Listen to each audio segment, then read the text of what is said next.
Le Seigneur répondit à Moïse, « Rassemble 70 hommes respectables, que tu connais comme anciens et responsables du peuple.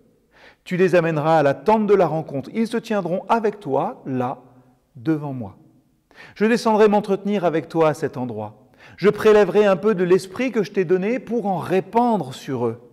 Ils t'aideront dès lors à porter la charge que représente ce peuple et tu ne seras plus seul pour cela. » Bonjour à tous, bonjour à toutes.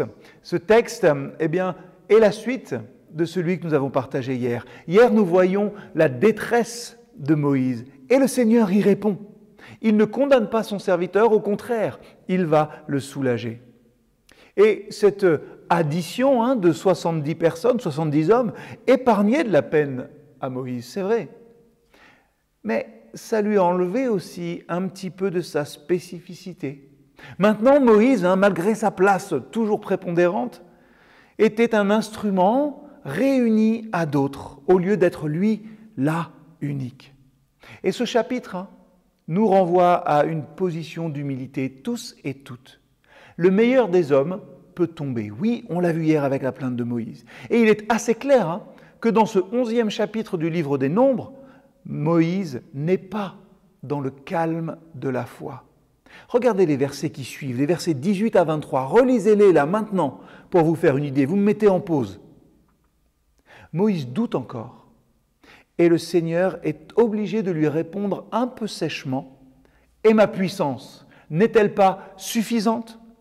Tu verras sous peu si ce que je t'ai dit se réalise ou non. » On voit là finalement avec notre prophète le travail de sape de cet esprit finalement d'incrédulité qui tend toujours à limiter l'Éternel. Qui est Dieu ?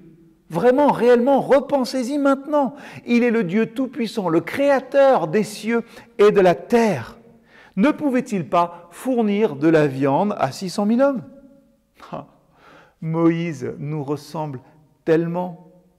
En effet, sans doute que nous aussi, nous ne prenons pas possession, comme nous le devrions, de cette vérité. Nous avons accès dans notre vie quotidienne.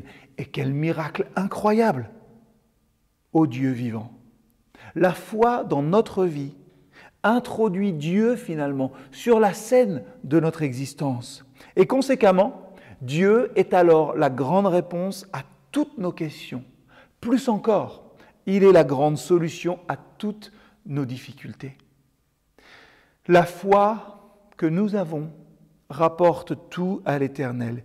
Et en conséquence, il n'importe finalement nullement à la foi qu'il s'agisse de 600 000 ou de 600 millions d'hommes.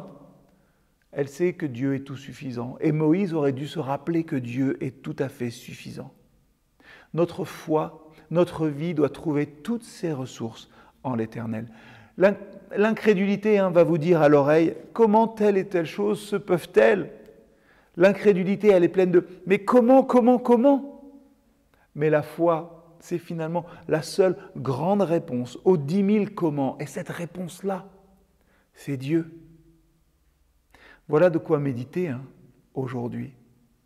Suis-je prisonnier définitivement de mes circonstances ou pleinement en marche?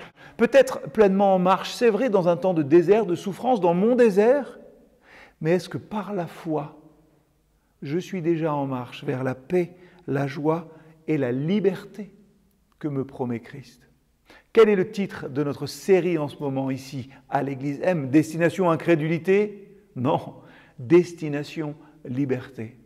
Je prie que le Seigneur vous bénisse aujourd'hui et qu'il continue à faire son œuvre de libération en chacun et chacune d'entre nous.